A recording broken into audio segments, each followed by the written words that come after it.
Narinig ko mismo mula sa kanyang bibig ang sarili kong manugang na tinawag akong pabigat, ang lupaing pinaghirapan ko ng buong buhay, ang pamana ko sana sa mga anak ko, ay balak niyang agawin. Para akong binagsakan ng langit at lupa. Ngunit sa pagngiti niya ng malamig, naramdaman ko ang isang apoy sa loob ko. Hindi pa tapos ang laban at hindi ko hahayaang manalo ang kasinungalingan o ang kanyang kasakiman. Ang katotohanan ay may sariling paraan para lumabas. Bago mo marinig ang buong kwento ng isang amang nanahimik, mag-subscribe ka muna, baka dito mo marinig ang sarili mong tinig. Ako si Mang Tonyo. 70% apos, 4 na taong gulang na ako ngayon. Marahil hindi ako ipinanganak sa ginto, ngunit lumaki ako sa dignidad at pawis. Akala ko, sapat na ang mapalaki ang aking anak ng maayos. Akala ko, wala na akong dapat ikabahala sa buhay na ito. Ngunit may mga araw pala na babaguhin ang lahat ng iyong pinaniniwalaan. Noong nakaraang Martes ng umaga, nakatanggap ako ng isang sobre. Sa loob, isang detalyadong singil para sa kasal ng aking nag-iisang anak na si Alex. Ang kabuang halaga, 10.2 milyong piso. Sa dulo ng papel may isang maikling sulat kamay. Maganda ang pagkakasulat. Alam kong galing ito kay Sofia, ang kanyang mapapangasawa. Sabi doon, magpasalamat ka apos, pinahintulutan ka naming tumulong, magpasalamat. Sa ilalim ng singil na yon may isang maliit na card. Isang paanyaya sa kasal. Ngunit wala roon ang pangalan ko. Hindi ako imbitado. Ipinagbabawal ako sa kasal ng sarili kong anak pero sinisingil nila ako para bayaran ito. Tinitigan ko ang singil na yon at mumiti ng malamig. Hindi ito tungkol sa pera. Ito ay tungkol sa prinsipyo. Nang hapong iyon, tinawagan ko ang aking financial advisor na si Mang Berting. At pagkatapos ang aking abogado, si Atty. Garcia. Kailangan kong simulan ang mga unang hakbang. 5 taon na ang nakalipas mula nang pumanaw ang aking asawa, si Carmen, dahil sa cancer. Kami ang nagtayo ng aming munting bahay. 3 silid, gawa sa ladrilyo, may maliit na hardin sa harap. Ang bahay na yon ay sumasalamin sa mga dekada ng maingat na pagtitipid at matatalinong desisyon. Ngayon, ako na lang ang mag-isang naglalayag sa pagbabago ng aking anak. Si Alex noong high school at kolehiyo, siya ang tipo ng anak na ipagmamalaki ng sinumang ama. Isang honor student, isang iskolar. Magalang. Tumatawag sa bahay tuwing linggo nang hindi pumapalya. Ngunit sa pagitan ng kanyang pag-angat sa kumpanya at pagkikilala kay Sofia, ang kanyang mga prioridad ay nagbago tulad ng buhangin. Si Sofia ay galing sa isang pamilyang may lumang pera. Yung tipo na bumubulong sa halip na magsalita. Yung tipo na sinusukat ang halaga ng isang tao base sa kanyang tirahan. Sa mga hapunan ng pamilya, ningiti siya ng magalang habang nagbibigay ng mga pahiwatig tungkol sa pagpapabuti ng aming pamumuhay. Tungkol sa pakikisama sa mga tamang tao. Nakita ko kung paano unti-unting inampon ni Alex ang kanyang mga salita. Ipinagpalit niya ang pagiging totoo sa ambisyon. Ang unang lamat ay lumitaw sa libing ni Carmen. Dumating si Alex na nakasuot ng mamahaling damit kasama si Sofia. Narinig ko silang nagbubulungan tungkol sa pagpapanatiling elegante ngunit maikli ng serbisyo. Nang iminungkahi kong kantahin ng koro ng simbahan ni Carmen ang kanyang paboritong himno, sumingit si Sofia. Baka raw masyadong mahaba para sa ibang bisita. At si Alex pumayag sa kanya. Ang hiya na naramdaman ko noon para sa aking anak ay mas masakit pa kaysa sa aking pagluluksa. 6 na buwan na ang nakalipas, inanunsyo ni Alex ang kanilang engagement. Ngunit sa halip na kagalakan, agad na pinlano ni Sofia ang isang kasal na parang isang pagsasanib ng 2 malaking kumpanya, hindi isang pagdiriwang ng pag-ibig. Nang tanungin ko tungkol sa listahan ng mga bisita, sinabi niya na sila ay naghahanda ng isang intimate experience, Ang ibig sabihin pala noon ay pag-aalis sa mga miyembro ng pamilya na hindi babagay sa kanyang magandang paningin. Noong nakaraang buwan, dumating ang huling insulto. Ang imbitasyon sa kasal ay hindi naglalaman ng pangalan ko, ngunit nandoon ang pangalan ng yoga instructor at personal shopper ni Sofia. Nang tumawag ako upang itanong ang tungkol dito, nauutal na nagdahilan si Alex bago kinuha ni Sofia ang telepono. Mang Tonyo, sabi niya, sa boses na ginagamit ng mga taong nagpapaliwanag ng simpleng bagay sa mga bata. Kailangan nating ipaalam sa araw na ito ang kinabukasan natin, hindi ang nakaraan. Naiintindihan mo ba? Naiintindihan ko. Lubos kong naiintindihan. Naunawaan ko na ipinagpalit ng aking anak ang kanyang dignidad para sa isang tiket sa isang mundo na hindi kailanman tunay na tatanggap sa kanya. Naunawaan ko na tinitingnan ako ni Sofia bilang isang kahihiyan. Isang paalala sa pinagmulan ni Alex na hindi maganda sa litrato para sa kanyang social media. Ngunit nagkamali sila ng kalkulasyon. Ipinapalagay nila na kahit hindi ako kasama, ako pa rin ang magbabayad para sa kanilang pantasya. Ang singil sa aking mesa sa kusina ay patunay na ang kanilang kayabangan ay walang hangganan. Ako ay isang retiradong electrical engineer. 40 taon kong pinag-aralan kung paano gumagana ang mga sistema. At kung ano ang nangyayari kapag tinanggal mo ang maling piyesa.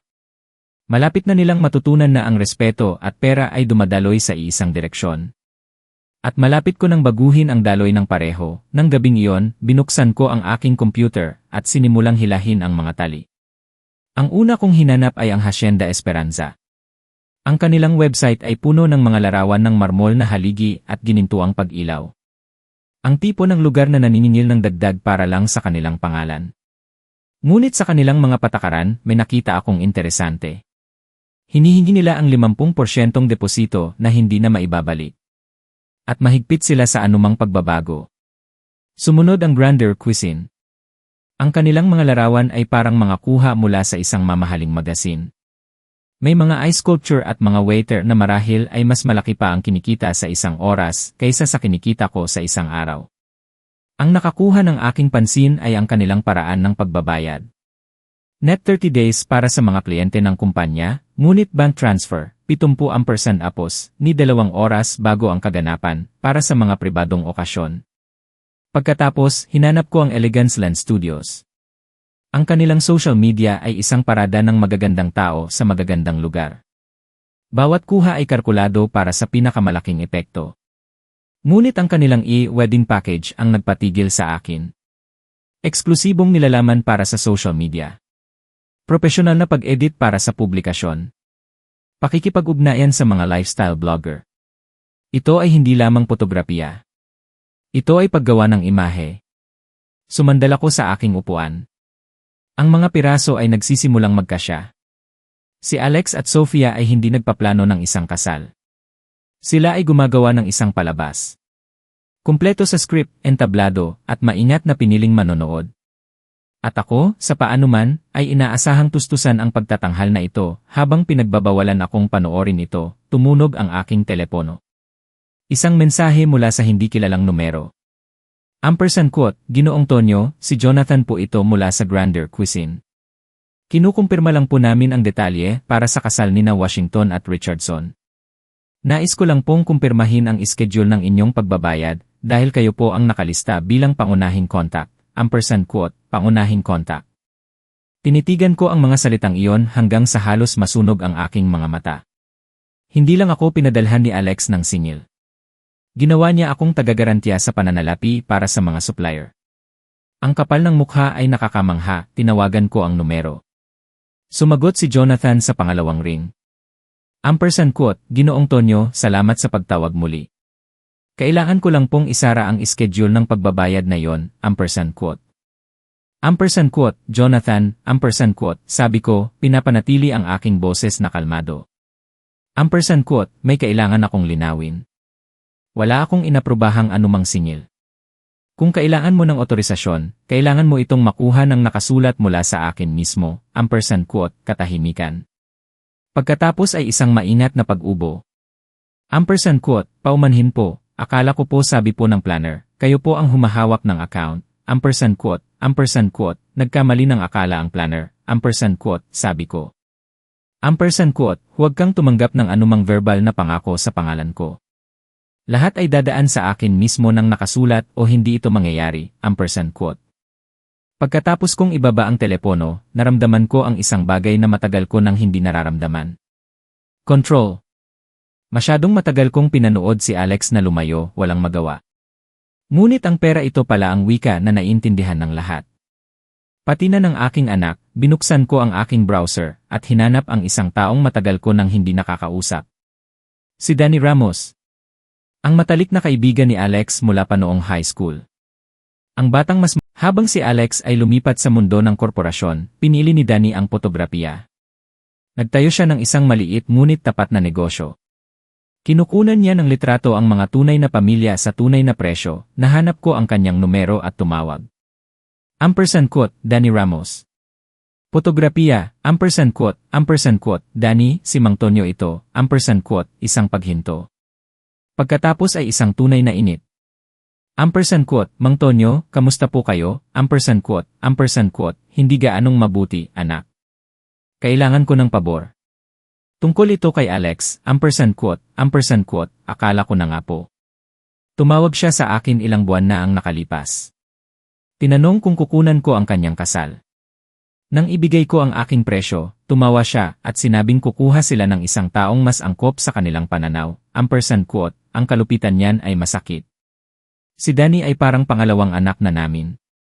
At basta na lang siyang binaliwala ni Alex dahil hindi siya sapat ang mahal. Kailangan ko ng mga mata at tainga, Danny. Ang kasal na ito ay naging isang bagay na kinasusuklaman ni Carmen. Sinusubukan kong alamin kung paano maabot ang aking anak bago siya tuluyang mawala. Ano po ang maitutulong ko? Kilala mo ang industriya. Kilala mo ang mga supplier na ito. Tulungan mo akong maintindihan kung ano talaga ang binabayaran ko. May mahabang paghinto. Nang magsalita muli si Danny, ang kanyang boses ay nagbago. Mang Tonyo, sa mga naririnig ko po, hindi ito kasal. Ito ay isang debut. Sinasabi ni Sofia sa mga tao na ito ang kanyang pagpapakilala sa lipunan ng lungsod. Ang listahan ng mga bisita ay parang #apos, sino-sino #apos sa negosyo. Lahat ng supplier ay nangunguna. Lahat ng ito ay idinisenyo upang ipahayag na dumating na sina Alex at Sofia, dumating saan, sa isang lugar na tila hindi kakabilang, Ang mga salitang iyon ay nanatili sa hangin na parang usok. Ipinikit ko ang aking mga mata at nakita ko ang mukha ni Carmen. Ang itsura niya noong nagtapos si Alex sa kolehiyo. Ang pagmamalaki, ang pag-asa, ang tiyak na paniniwala na pinalaki namin ang isang mabuting tao. Danny, makakakuha ka ba ng impormasyon para sa akin? Mga schedule ng supplier, mga deadline ng bayad, anumang bagay na makapagbibigay sa akin ng kalamangan, kaya kong gawin ang mas mahusay kaysa doon. Kilala ko ang mga tao. Hayaan mong tumawag ako, kinabukasan, umupo ako sa aking mesa sa kusina. Sa harap ko ay isang blankong papel. Nagsimula akong gumuhit ng mga linya at koneksyon, tulad ng dati kong ginagawa sa mga electrical schematic. Bawat sistema ay may mahinang punto, ang una kong tinawagan ay si Mang Berting, ang aking financial advisor. Kailangan kong mag-set up ng isang escrow account na may napaka-espesipikong mga paghihigpit. Sabi ko sa kanya. Gusto kong kontrolin ang bawat sentimo na babayaran para sa kasal na ito. Naiintindihan ko, Tonyo. Mga anak na inaakalang ang pitaka ng kanilang mga magulang ay pag-aari ng komunidad. Gusto ko lang bayaran ang mga pangunahing bagay. Pagkain, seguridad. Walang para sa palamuti, walang para sa palabas. Kung hindi nito pinapakain at pinoprotektahan ang mga tao, hindi ko ito tustusan, matalinong paghihigpit. Magagawa ko ang mga papeles ngayong hapon, Pagkatapos noon, tumawag si Danny Ramos. May mga bagong impormasyon siyang nakuha. Sir Tonyo, hindi lang magastos ang kasal na ito, inaayos ito na parang isang media event. Kumuha si Sofia ng isang publicist para ibenta ang kwento sa City Chick Magazine. Tinatawag nila itong isang #apos, modern love story. May plano silang maglabas ng mga larawan sa social media sa isang coordinated campaign. Isang publicist para sa isang kasal. At isang drone operator pa para sa mga aerial shot. Para raw sa isang dokumentaryo balang araw. Napailing na lang ako. Huminga ako ng malalim at sinimulan kong isulat ang tinatawag kong deklarasyon ng kalayaan sa pinansyal. Isang simpleng dokumento. Una, lahat ng gastos ay dapat kong aprubahan ng nakasulat bago pa man mangako. Pangalawa, ang aking pinansyal na tulong ay nakasalalay sa aking presensya at partisipasyon bilang ama ng groom. Pangatlo, walang pondo na ilalabas para sa mga gastos na may kinalaman sa palamuti, promosyon, o media. At pang-apat, ang paglabag sa mga tuntuning ito ay agad na magpapawalang bisa sa lahat ng aking obligasyon sa pananalapi. Pumirma ako ng 3 kopya, nang hapon na yon may kumatok sa aking pinto. Si Sofia. Nakatayo siya sa aking beranda, suot ang mga damit na mas mahal pa kaysa sa aking buwanang budget sa pagkain. Binuksan ko ang pinto, ngunit hindi ko siya pinapasok. Quote, Mang Tonyo, kailangan nating mag-usap. Quote, pwede tayong mag-usap dito. Quote, ang kanyang ngiti ay kumislap, ngunit nanatili. Quote, ito ay tungkol sa kasal.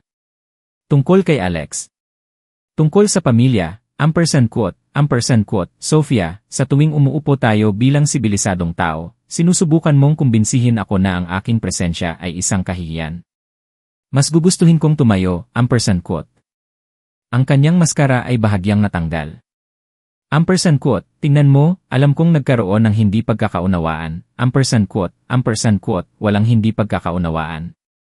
Ayaw mo sa akin sa kasal mo. Malinaw kong narinig iyon. Pero gusto mo ang pera ko. Hindi iyan hindi pagkakaunawaan. Iyan ay isang proposal ng negosyo. Quote, ipinakita niya sa akin ang isang makintab na brochure ng Hacienda Esperanza. Quote, gusto kong ipakita sa iyo kung ano ang aming nililikha. Hindi lang ito isang kasal. Ito ay isang pagdiriwang ng lahat ng nakamit ni Alex. Quote, tiningnan ko ang brochure. Quote, Sofia, hayaan mong tanungin kita.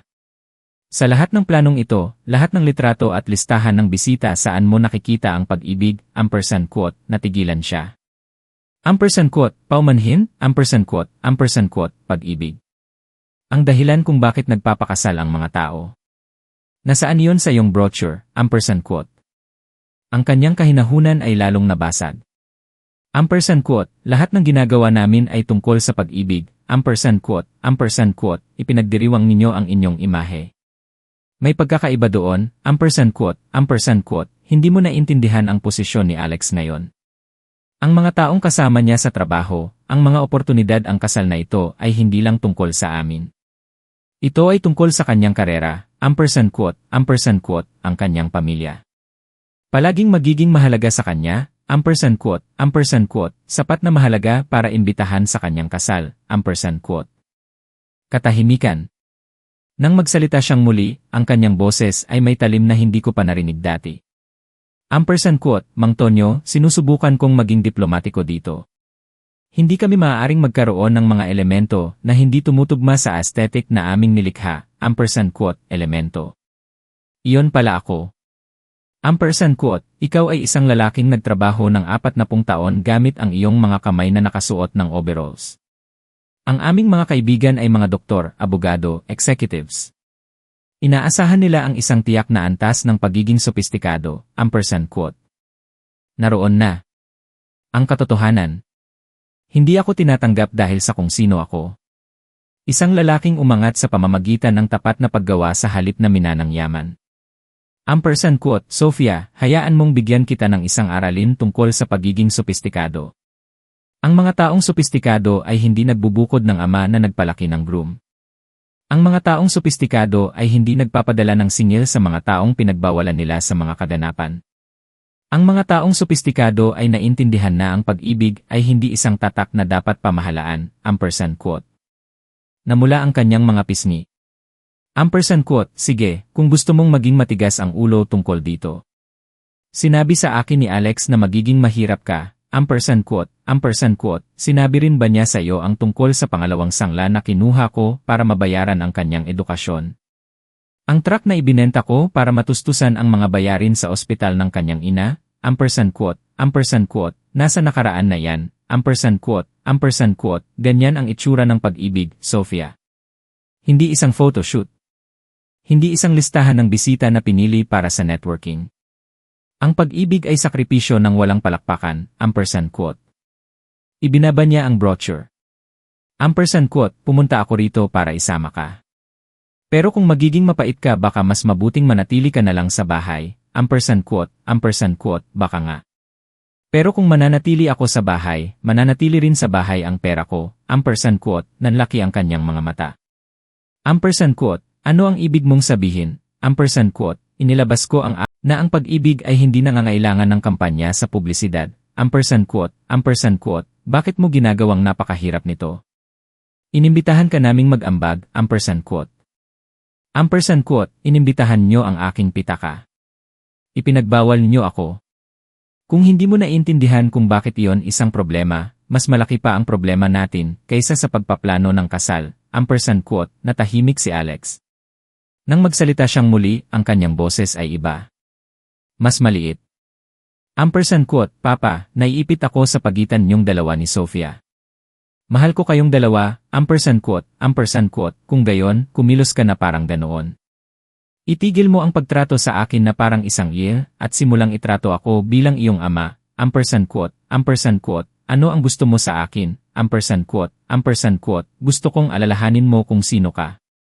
Hindi kung sino ang iniisip ni Sofia na dapat kang maging, ampersand quote, kailangan kong mag-isip, ampersand quote, mabuti. Ang pag-iisip ay ginagawa ng mga matatanda bago gumawa ng desisyon, ampersand quote. Mga kaibigan, sa tingin niyo ba tama ang naging desisyon ni Mang Tonyo? May katulad din ba kayong karanasan sa pamilya o sa pag-ibig? Ibahagi ang inyong mga saloobin sa comment section. Kung nagustuhan niyo ang kwentong ito, ampersand apos, huwag kalimutang mag-like at mag-subscribe sa channel para sa susunod na bahagi. Ang mga sumunod na araw ay isang digmaan ng katahimikan. Ngunit sa ilalim ng katahimikang iyon, alam kong may gumagalaw. Hanggang isang araw, tumawag si Danny Ramos. Ang kanyang boses ay may pag-aalala, ampersand quote, Sir Tonyo, may nalaman po ako. Ang wedding planner nila, si Emer de la Cruz, hindi lang po siya ordinaryong planner, ampersand quote, ano ang ibig mong sabihin, Danny, ampersand quote.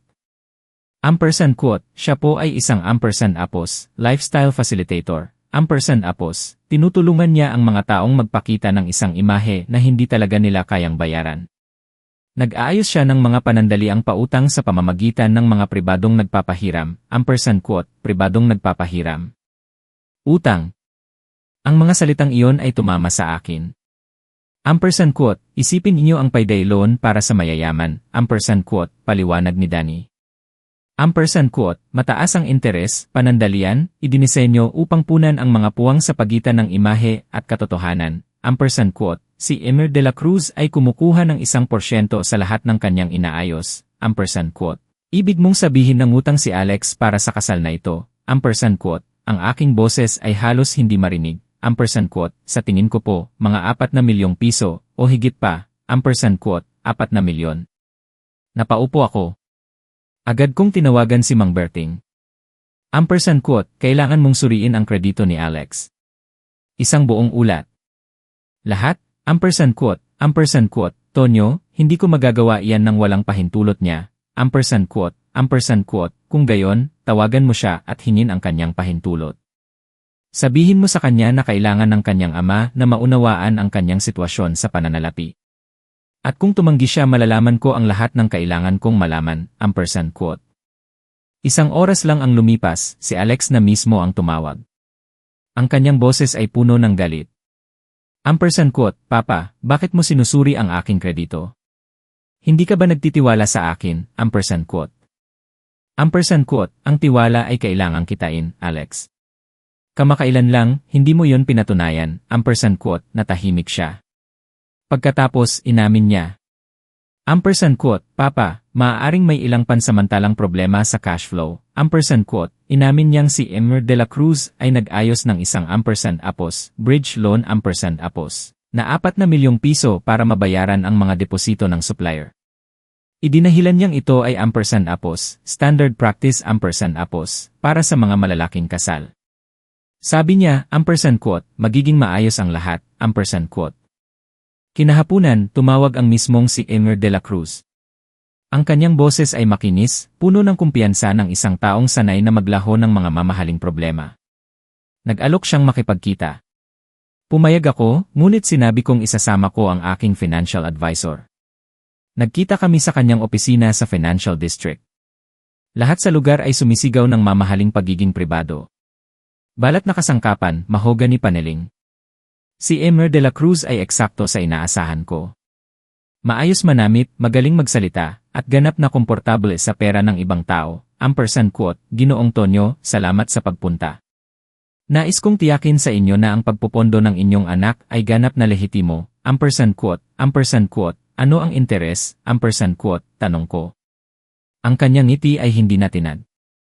Ampersand quote, ang aming mga rate ay mapagkumpetensya. Ampersand quote, hindi yan sagot. Ampersand quote, sabat ni Mang Berting. Ampersand quote, ano ang taunang porsyento ng rate sa pautang ni Alex? Ampersand quote, 18%. Halos mabulunan ako. Ampersand quote, 18%. Biro ba ito? Ampersand quote, Ginoong Tonyo, ito ay isang panandaliang pasilidad. Kapag dumating ang promosyon ni Alex, refinance niya ito. Ampersand quote, at kung hindi dumating ang kanyang promosyon, ampersand quote. Ang kanyang ngiti ay bahagyang kumupas. Ampersand quote, mayroon kaming mga kasunduan sa pagbabayad na nagpoprotekta sa interes ng lahat. Ampersand quote, nagkatinginan kami ni Mang Berting. Alam namin kung ano ang ibig sabihin yon. Legal na aksyon, pagsamsam ng ari-arian, pagkawasak ng kredito. Pagkatapos nag-alok si Emer de la Cruz. Ampersand quote, Ginoong Tonyo, marahil ay maaari tayong magkaroon ng isang kasunduan. Kung gagarantiyahan nyo ang isang bahagi ng obligasyon ni Alex, maaari nating ayusin ang mga tuntunin ng mas paborable. Ampersand quote, gusto niyang maging co-signer ako sa utang ng aking anak. Ampersand quote, isipin nyo ito bilang pagsuporta sa kanyang mga pangarap. Ampersand quote, sabi niya. Ampersand quote, iniisip ko ito bilang pagpapagana sa kanyang mga maling akala. Ampersand quote, sagot ko. Tumayo kami at umalis ng walang karagdagang salita. Nang gabing iyon, nagsimulang dumating ang mga tawag mula sa mga supplier. Ang Grandeur Cuisine, ang Hacienda Esperanza, ang Elegance Land Studios. Bawat isa ay magalang ngunit matatag. Ang pera ay kailangang dumaloy o ang mga serbisyo ay hihinto. Iisa lang ang mensahe ko sa kanila. Ipadala ang inyong mga singil sa aking escrow account. Kung aprubahan ko ang mga singil, babayaran kayo. Kung hindi, humanap kayo ng ibang mapagkukunan ng pondo, ang presyon ay tumitindi. Tumawag si Sofia. Tumawag si Alex. Nag-iwan ng mensahe si Emer de la Cruz. Paulit-ulit ang kanilang sinasabi. Pakiusap, pangangatwiran, negosasyon, at sa huli, pananakot. Ampersand quote, sinasabotahe mo ang kasal ko, Papa. Ampersand quote, tinuturuan kita tungkol sa mga kahihinatnan. Ampersand quote. Noong Biyernes ng gabi, tumawag si Danny.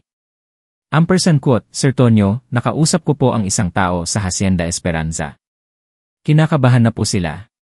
Kung hindi po mababayaran ang mga balanse sa susunod na Miyerkules, maaari nilang ibigay ang lugar sa iba. Ampersand quote, huminga ako ng malalim. Ampersand quote, hayaan mo silang mag-alok sa iba, Danny. Siguro malalaman ni Alex na ang totoong buhay ay may tunay na deadline. Ampersand quote. Dumating ang Sabado ng umaga na may kasamang tawag na puno ng desperasyon. Ang boses ni Alex ay basad. Ampersand quote, Papa, please, I beg you. Just this once, tulungan mo ako. Sumusumpa ako na babayaran kita. Ampersand quote, ang kanyang pakiusap ay parang isang kutsilyo sa aking dibdib. Ngunit alam kong kailangan kong maging matatag. Ampersand quote, Alex, tinulungan kita sa buong buhay mo. Tuition sa kolehiyo, pambayad sa kotse, deposito sa apartment. Kailan pa ba naging ampersand apos, just this once ampersand apos, sa buhay mo, ampersand quote. Ampersand quote, iba ito, Papa, ampersand quote, paano naging iba? Dahil kung hindi kita tutulungan ngayon, mawawala sa iyo ang lahat. Si Sofia, ang kasal, ang iyong reputasyon sa trabaho, ampersand quote, lahat, ampersand quote, bulong niya, huminga ako ng malalim. Ampersand quote, marahil ang mawala ang lahat ay hindi ang pinakamasamang mangyayari sa iyo. Marahil iyan ang tanging bagay na magtuturo sa iyo kung sino ka talaga. Ampersand quote, narinig ko ang kanyang paghinga sa kabilang linya. Pagkatapos, isang mahinang tinig. Ampersand quote, hindi ko akalain na ipagpapabayaan ako ng sarili kong ama. Ampersand quote, hindi kita iniiwan. Ampersand quote, sabi ko, ang aking sariling boses ay may bigat. Ampersand quote, tumanggi akong iligtas ka mula sa mga pagpipilian na ginawa mo nang hindi kumukonsulta sa akin. May pagkakaiba doon, ampersand quote. Ampersand quote, ano ang dapat kong gawin? Ampersand quote, maging tapat ka kay Sofia. Bawasan inyo ang inyong kasal sa isang bagay na kaya ninyong bayaran. Pakasalan mo siya kung mahal mo siya, hindi dahil may kasama siyang social network. At kung umalis si Sofia malalaman mo, gumagawa sila ng nilalaman para sa &apos, personal brand launch &apos, ni Sofia. Plano niyang gamitin ang mga litrato ng kasal para sa isang uri ng lifestyle blog na gusto niyang simulan, isang blog na tinatawag na &apos, Elevated Life, &apos, si Sofia bilang perpektong host. Ang kasal. Ito pala ay magiging kanyang portfolio. Napapikit ako. Dani, pakiusap, idokumento mo ito. Mga litrato, mga pag-uusap, ebidensya kung ano talaga ang naging kasal na ito. May kutob ako na kailangan ko ng patunay na ito ay hindi kailanman tungkol sa pag-ibig, nasa proseso na po, Sir Tonyo, sabi ni Dani. At alam ninyo po, sa tingin ko, ipagmamalaki kayo ni Aling Carmen sa pagtatanggol sa kung ano ang mahalaga. Pagkatapos naming mag-usap, lumapit ako sa litrato ni Carmen sa dingding. Hinaplos ko ang kanyang mukha at bumulong ng isang paumanhin. Isang pangako. Sinusubukan kong iligtas ang ating anak, mahal. Mula sa pagiging isang tao na hindi natin makikilala, Ang digmaan ay lumalala. Ang mga linya ay iginuhit.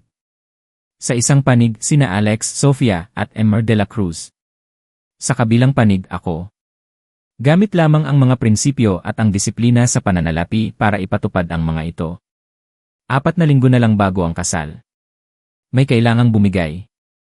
At umaasa lang ako na kapag nangyari iyon, ang aking anak ay babagsak sa matibay na lupa, hindi sa bahay ng mga baraha na kanyang itinatayo. Hindi ko alam kung ano ang eksaktong tawag sa pakiramdam na iyon. Hindi lang ito kaba, hindi lang pag-aalala. Mas malalim pa. Parang may pumipiga sa aking dibdib sa bawat piraso ng impormasyon na lumalabas. Unti-unti, nagtatakip ang manipis na ulap ng pag-asa, at ang katotohanan ay dahan-dahang lumalantad, mas malamig at mas matigas kaysa sa aking inaakala. Ang bawat araw ay tila isang pahina sa isang aklat na ayaw kong basahin, ngunit kailangan. Isang hapon, tahimik akong nagpapahinga sa veranada ng aking bahay, habang ang sariwang hangin ay humahaplos sa aking balat. Ang katahimikan ay nabasag ng tunog ng aking telepono. Si Danny Ramos. Ang kanyang boses, na karaniwan ay masigla at puno ng enerhiya, ay may kakaibang tono. May bakas ng pagkabahala, isang bagay na bihirang marinig mula sa kanya. Sir Tonyo, panimula niya, ang kanyang boses ay bahagyang bumulong, may nakita po akong medyo kakaiba. Si Sofia po, may negosyo, Huminto ang paghinga ko. Negosyo. Wala akong nalalaman tungkol doon. Ano apos, ng klaseng negosyo, tanong ko, ang aking boses ay halos hindi marinig, parang bulong lamang sa hangin. Ipinaliwanag ni Dani na ito ay isang korporasyon, isang pribadong kumpanya na nakarehistro 6 na buwan na ang nakakaraan. Diretsyo po pagkatapos ng anunsyo ng kasal nina Alex at Sofia, dagdag niya, at ang bawat salita ay parang isang martilyo na tumatama sa aking isipan. Ang pangalan daw ay Sofia Lifestyle Enterprises, sa papel, ang nakasaad na uri ng negosyo ay pagkonsulta sa pamumuhay, ngunit ang mga numerong nakita niya, ang mga daloy ng pera, ay nagkukwento ng ibang istorya. May malalaking deposito po mula sa hindi kilalang mga pinagmulan, patuloy ni Dani, mga bayad sa mga tindahan ng mamahaling produkto, at mga transaksyon na hindi po tugma sa anumang lehitimong modelo ng negosyo, naintindihan ko. Ito ay parang isang takip, isang balakayo lamang. Tinataya ko po, Sir Tonyo, na hindi bababa sa 500,000 piso ang naipasa rito sa loob lamang ng 6 na buwan, 500,000 piso. Ang halaga ay nagbigay sa akin ng matinding pagkabahala. Paano, at bakit, nagawa ni Sofia ang lahat ng ito nang walang kaalam-alam si Alex, o maging kami? Ang aking puso ay bumigat. Agad kong tinawagan si Atty. Garcia. Walang pag-aaksaya ng panahon. Kailangan kong malaman ang lahat tungkol sa Sofia Lifestyle Enterprises na yon. Ipinaabot ko ang rehistradong address, ang pangalan, at ang anumang impormasyon na nakuha ni Dani. Hindi nagtagal, tumawag si Atty. Garcia. Mang Tonyo, wika niya, ang kanyang boses ay seryoso, quote, ang address na yon ay isang serbisyo ng mailbox. Ginagamit po iyan ng mga taong hindi gustong lumabas ang kanilang totoong tirahan sa mga pampublikong dokumento, quote, ang mga salitang iyon ay nagpatunay sa aking lumalaking pagdududa. Pagkukunwari. Pagtatago. Kailangan kong kausapin si Alex. Hindi na ito tungkol sa pagpoprotekta sa kanyang pinansyal na hinaharap lamang. Ito ay tungkol sa pagbubukas ng kanyang mga mata sa isang katotohanang mas masakit, mas komplikado. Huminga ako ng malalim, pilit pinakalma ang aking sarili. Hindi ko maaaring hayaang lamunin ako ng galit.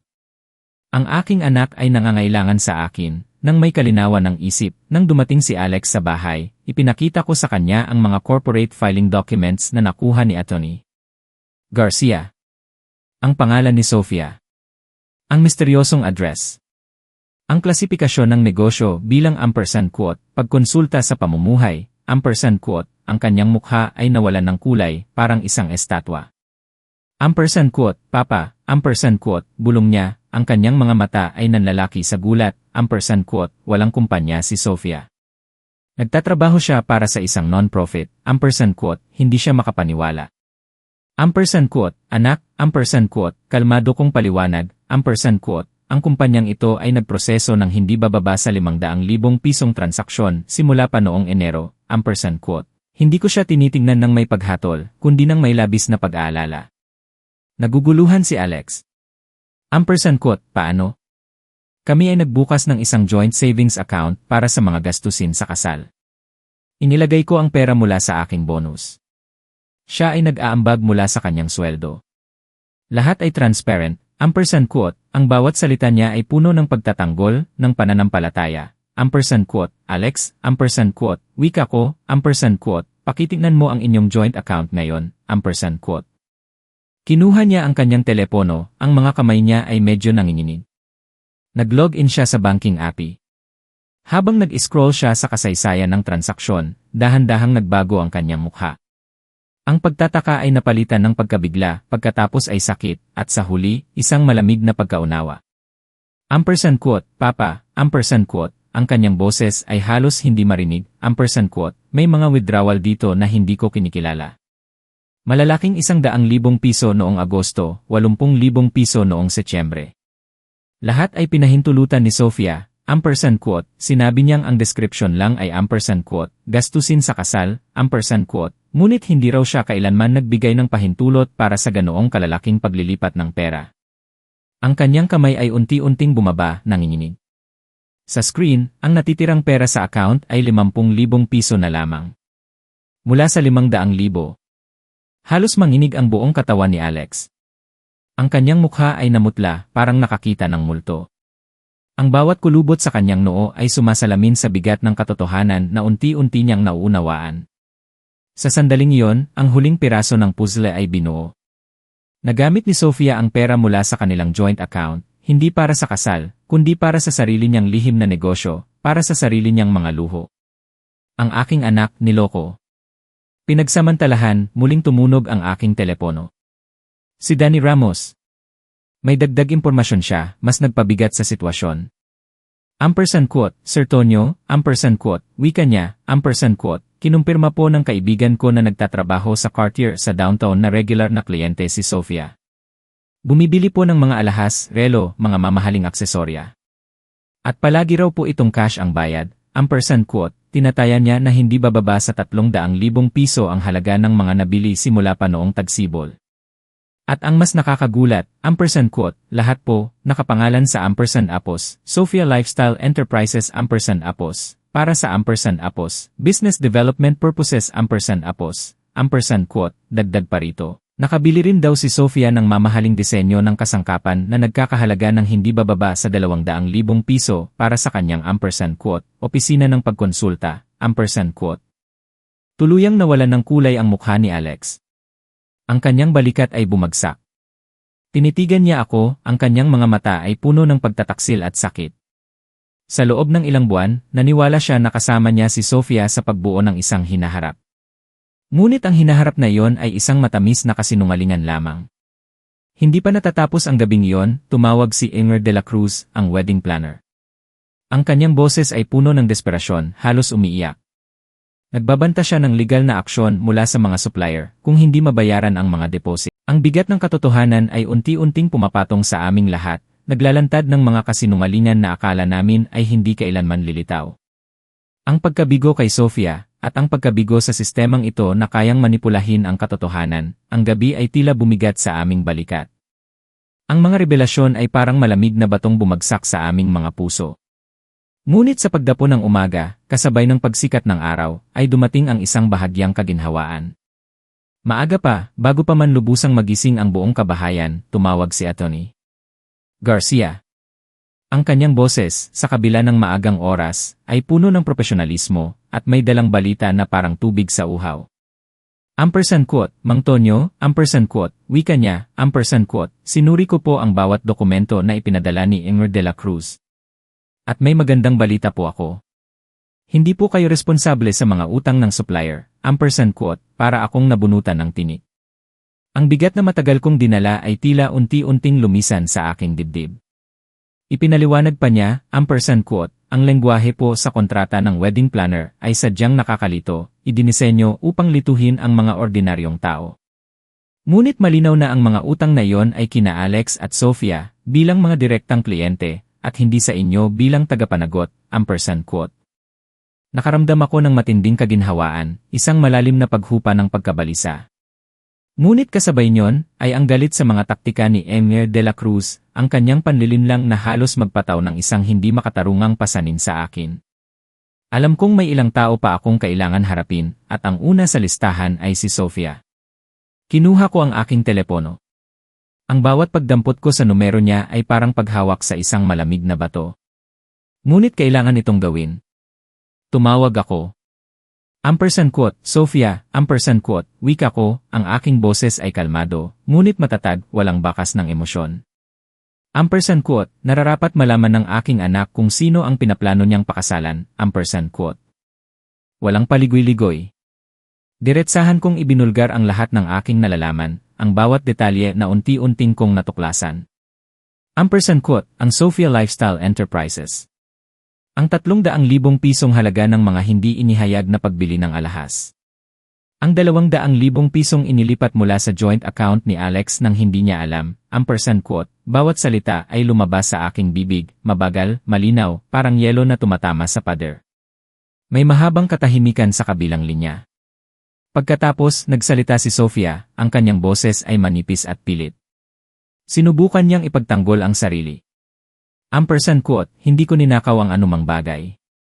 Ang pera na yon ay para sa kinabukasan nating dalawa, quote. Hindi ako nagpatinad.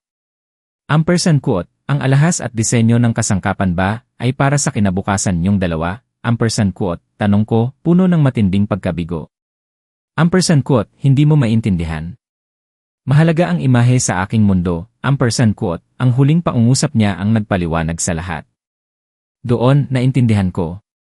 Si Sofia ay nabubuhay sa isang mundo na hiwalay sa katotohanan.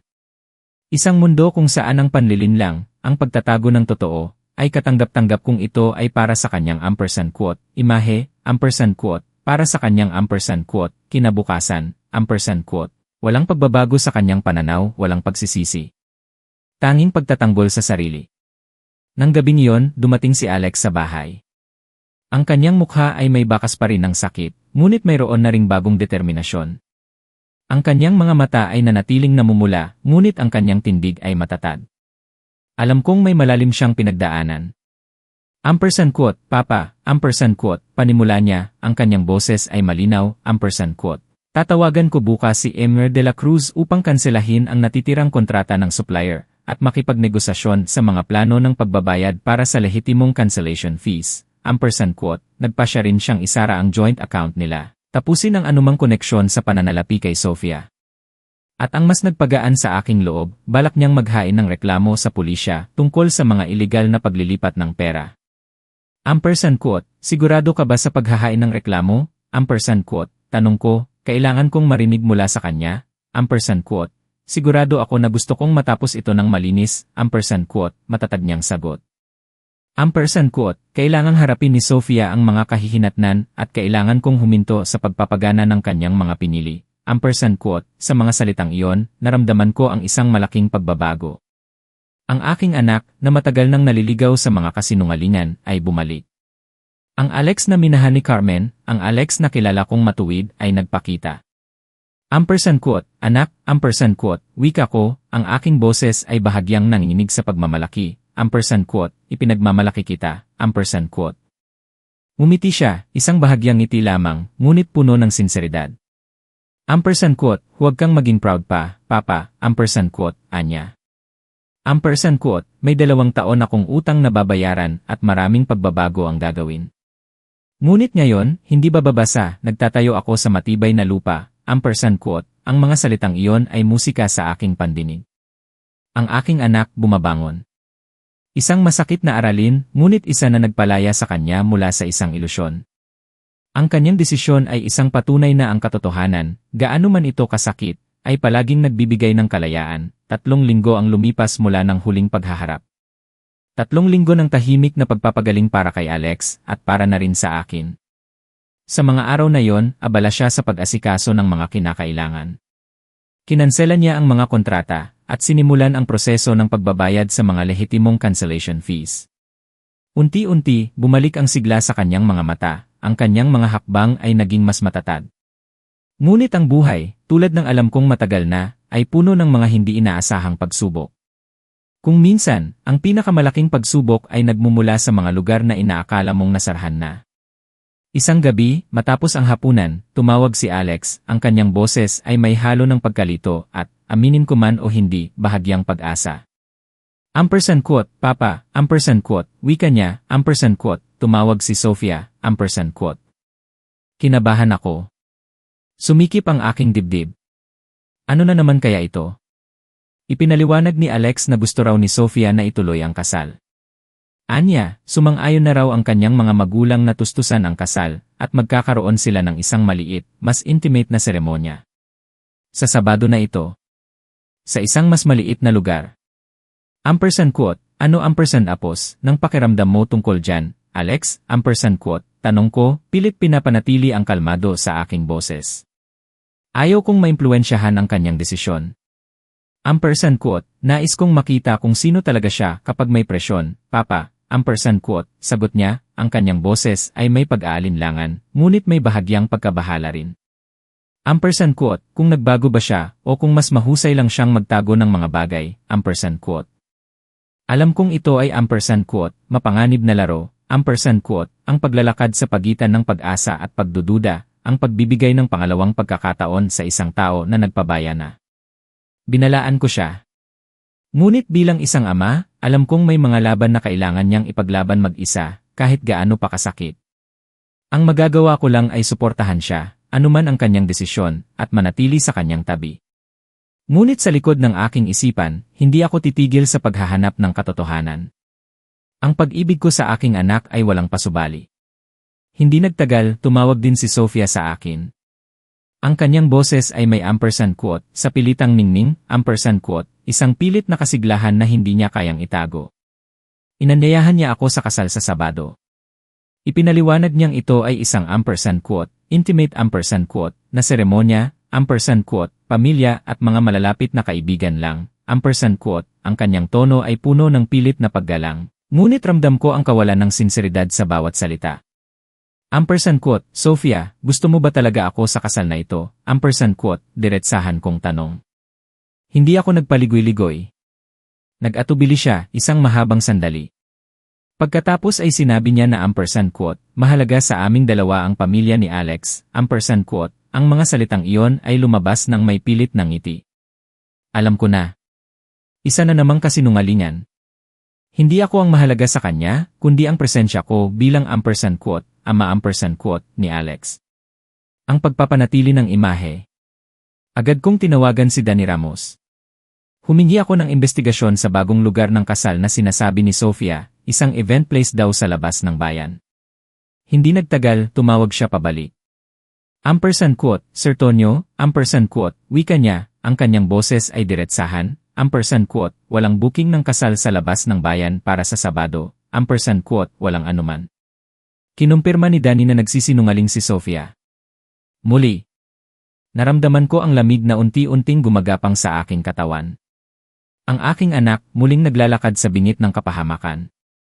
Gabi na ng Biyernes nang dumating, Alex, tanong ko, ang aking boses ay malumanay ngunit puno ng pagnanais na makita niya ang katotohanan, may pinakita ba sa iyo si Sofia na anumang kontrata para sa kasal na ito? Mga kasunduan sa supplier, mga kumpirmasyon ng lugar, anumang nakasulat, sumagot si Alex, isang bahagyang iling lamang ng ulo. Wala, papa, Sa mga oras na yon, naintindihan ko. Binibigyan ni Alex si Sofia ng huling pagkakataon, ngunit si Sofia ay patuloy na nagtatago. Noong gabing iyon, tumawag muli si Sofia. Sa pagkakataong ito, ganap nang natanggal ang maskara. Wala nang pilit na ningning, wala nang pagpapanggap. Ang kanyang boses ay matigas, diretsahan. Sinabi niyang nagpasya silang magkaroon ng private ceremony, sila lang ni Alex, ang kanyang mga magulang, at ang nagkakasal. Ayaw namin ng anumang negatibo sa aming espesyal na araw, ang ibig sabihin yon, ayaw niya akong naroroon. Ayaw niya ng katotohanan. Agad kong tinawagan si Alex. Ipinaliwanag ko sa kanya ang mga kasinungalingan ni Sofia, kung paano siya nagmamanipula sa aming dalawa. Ang pagtatago niya ng lahat. Ang pagbabago niya ng kwento. Ang kanyang pagiging mapanlinlang, Papa, anong gagawin ko, tanong niya, ang kanyang boses ay puno ng pagkabigo at kalungkutan. Ramdam ko ang kanyang sakit, ang kanyang pagkalito. Ano man ang gawin mo, anak, sagot ko, ang aking mga salita ay puno ng pag-ibig at babala, gawin mo ng bukas ang iyong mga mata, Sabado ng umaga. Ang araw na dapat ay puno ng kagalakan, ngayon ay puno ng pagkabahala. Hindi ko hahayaang lumakad ang aking anak sa isang bitag na hindi niya nakikita. Kailangan niyang maranasan ang katotohanan sa aking presensya. Nagmaneho ako patungo sa labas ng bayan, sinundan ang bakas ng white balloons, na nakita ko sa social media ni Sofia. Hindi nagtagal, natagpuan ko ang lugar, Villa Arcadia, isang maliit na event place sa kalapit na bayan. Ito ay isang kasal na may mababang budget, minadali, eksaktong kabaligtaran ng pinaplano nila noon. Nagpark ako at naghintay. Nakita ko si Alex na dumating, nag-iisa. Tumayo siya roon ng 5 minuto bago pumasok. Nakita ko ang pag-aatubili sa bawat hakbang. Nang sandaling iyon, nagpasya ako. Kailangan kong pumasok. Sa loob, simple ang ayos. Mga 40 bisita lamang, karamihan ay hindi ko kilala, maliban sa mga magulang ni Sofia. Naroon si Sofia, nakasuot ng isang wedding gown na hindi ang orihinal na disenyo, ngunit maganda pa rin. Nagulat si Sofia nang makita ako. Sinubukan niyang panatilihin ang kanyang peking pagiging magalang, lumapit ang mga magulang ni Sofia, sinubukan akong itulak palabas. Anila, ito raw ay isang intimate na seremonya, at mayroong ilang mga pag-unawa tungkol sa paglahok ng pamilya.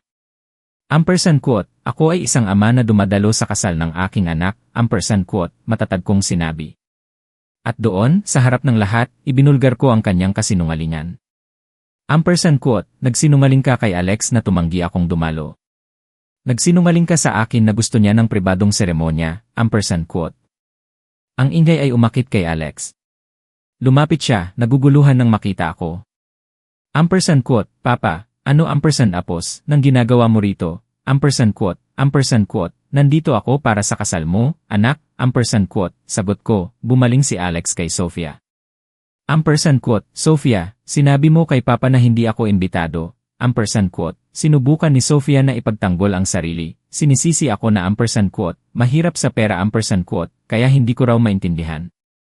Sumagot si Alex, ang pagiging maingat sa pera ay hindi pareho sa pagiging mahirap, nawala ng pasensya si Sofia. Alex, kailangan kang pumili. Gagawin ba natin ito sa aking paraan, kasama ang mga taong sumusuporta sa ating relasyon, o hindi natin ito gagawin, isang matinding katahimikan ang bumalot sa lugar. Lahat ay naghihintay. Pagkatapos, nagsalita si Alex, ang boses niya ay malinaw, matatag. Sofia, siya ang aking ama. Kung hindi mo siya matanggap, hindi mo ako matatanggap, Hindi na napigilan ni Sofia ang kanyang tunay na kulay. Ampersand quote, ang iyong pamilya ay kahiya-hiya, Alex. Ang iyong ama ay isang maintenance worker na hindi naintindihan kung paano talaga gumagana ang mundo. Ampersand quote, sumagot si Alex, puno ng dangal. Ampersand quote, ang aking ama ay isang retiradong electrical engineer na nagbayad ng aking kolehiyo. Siya ang pinakadesenteng tao na kilala ko. Ampersand quote. Sinubukan ni Sofia ang huling pagsubok. Ampersand quote, Alex, kung ipapahiya mo ako sa harap ng aking pamilya at mga kaibigan, wala nang atrasan dito. Ampersand quote. Ampersand quote, mabuti. Ampersand quote, sagot ni Alex, kalmado ang boses. Ampersand quote, dahil hindi ko na gustong bumalik dito. Ampersand quote. Pagkatapos, humarap si Alex sa mga bisita. Ampersand quote, salamat sa inyong lahat sa pagdating ngayon. Ikinalulungkot kong ipaalam na walang kasal na magaganap. Ampersand quote, galit na galit si Sofia. Ipinahayag niya na magsisisi si Alex dahil ampersand quote, itinatapon ang lahat ng aming binuo. Ampersand quote, dahil sa isang amang hindi kayang bayaran ang kasal. Ampersand quote, hindi. Ampersand quote, sagot ni Alex. Ampersand quote, itinatapon ko ang isang pantasya para sa isang relasyon sa isang taong tunay na nagmamahal sa akin. Ampersand quote. Bumaling si Alex sa akin. Ampersand quote, Papa, gusto mong mag-lunch? Ampersand quote, lumabas kami ng simbahan, magkasama, iniwan si Sofia at ang kanyang mga kasinungalingan. Sinubukan ni Sofia na ampersand quote, ayusin ang kwento. Ampersand quote, sa mga bisita, sinasabing na delay ang kasal dahil sa ampersand quote, family emergency. Ampersand quote, ngunit huli na ang lahat. Sa parking lot, tumingin si Alex sa akin. Ampersand quote, Papa, nagawa ko lang ang pinakamalaking pagkakamali sa buhay ko. Ampersand quote. Umiti ako, hinawakan ang balikat niya. Ampersand quote, Alex, ginawa mo lang ang pinakamatalinong desisyon sa buhay mo. Ampersand quote, ang mga araw pagkatapos ng kanseladong kasal ay mabagal, ngunit puno ng pagbabago. Sinubukan ni Sofia na ampersand quote, pamahalaan ang naratibo. Ampersand quote, sa social media, inilarawan ang sarili bilang biktima. Ngunit para sa amin, nagsimula ang pagpapagaling. Ginamit ni Alex ang linggo sa bahay, tinulungan akong mag-alaga sa hardin ni Carmen, dahan-dahang pinoproseso ang lahat. Sinabi sa akin ni Alex na ikinakalat ni Sofia na nagbanta raw ako na itakwil siya kung pakasalan niya si Sofia. Ngunit sinagot niya raw ito ng katotohanan. Pagkatapos, tumawag si Danny Ramos. May isa pa siyang ibinunyad. Ibinenta raw ni Sofia ang ampersand quote, eksklusibong kwento. Ampersand quote, sa City Chick Magazine para ilunsad ang kanyang personal na brand at nakatanggap na ng 200,000 piso bilang paunang bayad. Ipinakita ko kay Alex ang email mula sa magazine. Masakit para kay Alex na malaman na muli siyang nilinlang. Isang hapon, nagpakita si Sofia sa bahay. Ang huling paghaharap. Muli kong ibinulgar ang kanyang mga kasinungalingan, ang kanyang pagiging mapanlinlang. Sinubukan niyang magpaliwanag, ngunit walang bakas ng pagsisisi sa kanyang mga mata. Sinabi ko sa kanya na hindi ko naintindihan ang kanyang mundo, at masaya ako na nakalabas si Alex bago pa niya matutunang intindihin ito. Umalis si Sofia at hindi na muling nagpakita. Lumapit din si Emer de la Cruz, mukhang gulo-gulo, sinubukang singilin kami. Ngunit tinanggihan ko. Sinabi ko sa kanya na anuman ang itanim mo, iyon din ang iyong aanihin. Nagkaroon kami ni Alex ng malalim na pag-uusap tungkol sa kung anong klase ng lalaki ang gusto niyang maging. Isang lalaking ipagmamalaki ni Carmen. Sinabi ko sa kanya na siya na yon, ampersand quote, nakalimutan mo sandali. Ampersand quote lang. Tumawag ang City Chick Magazine. Kinansela raw nila ang artikulo tungkol kina Alex at Sofia dahil ampersand quote, naging masyadong komplikado ang naratibo. Ampersand quote, sa wakas, ang mga kasinungalingan ay nagbunga ng kanilang sariling kapahamakan.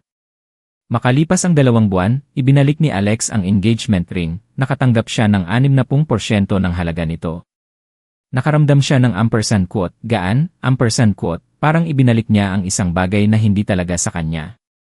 Isinara ni Alex ang ampersand quote, Sofia Lifestyle Enterprises, ampersand quote, pinirmahan ni Sofia ang mga dokumento ng pagbuwag ng walang imik. Pinanatili niya ang mga alahas. Naintindihan ni Alex na ampersand quote, palaging iyon ang plano. Ampersand quote, ang bumuo ng koleksyon ng mamahaling gamit na bayad ng iba. Ngayon, hindi na siya mapait, kundi naunawaan niya na mas masakit iyon para kay Sofia. Inayos ni Alex ang kanyang utang sa tulong ng isang ampersand quote, lehitimong financial planner, quote, aabutin ng 3 taon upang mabayaran, ngunit may makatuwirang interes. Naintindihan ni Alex na quote, ang pagbabayad ng sarili kong utang, inimbitahan namin si Danny at ang kanyang kasintahan, pati na rin si Aling Nena at ang kanyang apo. Isang simpleng pagdiriwang, taos-puso, na tiyak kong ikagagalak ni Carmen. Ibinahagi ni Alex ang kanyang natutunan. Quote, ang tunay na pag-ibig ay hindi nangangailangan ng disguise o spotlight. Hindi ito nangangailangan ng pag-apruba ng mga estranghero o pagpapatunay ng social media. Quote, tiningnan ko ang aking anak, nakita ko si Carmen sa kanya. Ang pinakamalaking regalo ng Pasko na maaari niyang hilingin. Nagtapos ang lahat sa isang malalim na pag-unawa. Ang pag-ibig hindi mabibili. Ang estado sa lipunan hindi mahihiram. Ang pamilya hindi kayang i-upgrade. Ang mga aral na ito mahal ngunit walang katumbas ang halaga. Ito ang mga aral na nananatili, na nagbibigay ng tunay na saysay sa buhay. Ang kwento ng isang ama at anak na humarap sa isang malaking pagsubok sa relasyon ay nagtatapos dito. Ngunit bago natin tuluyang tapusin ang paglalakbay na ito, ano ang iyong palagay sa desisyon ni Alex? May iba ka pa bang ginawa kung ikaw ang nasa posisyon niya, o naniniwala kang tama ang kanyang mga naging hakbang? Ibahagi ang iyong mga saloobin sa comment section, binabasa ko po ang bawat isa, at pinahahalagahan ang inyong mga naiisip. Kung ang kwentong ito ay nagpaliwanag o nagpaantig ng iyong damdamin, huwag kalimutang mag-like, i-share sa mga kaibigan na naniniwala kang makakarelate din, at mag-subscribe sa Tahimik na Ama upang hindi mapalampas ang mga susunod pang misteryo at aral ng buhay. Maraming salamat po muli sa inyong pakikinig. Magkita-kita tayo sa susunod na kwento, at sino ang makakaalam, sa susunod na pagkakataon, baka ikaw na mismo ang maging kwento. Ang kwentong ito ay kathang-isip, at ang mga kilos na ipinakita ay hindi dapat tularan sa totoong buhay. Panoorin ito bilang pagninilay tungkol sa mga ugnayan ng tao.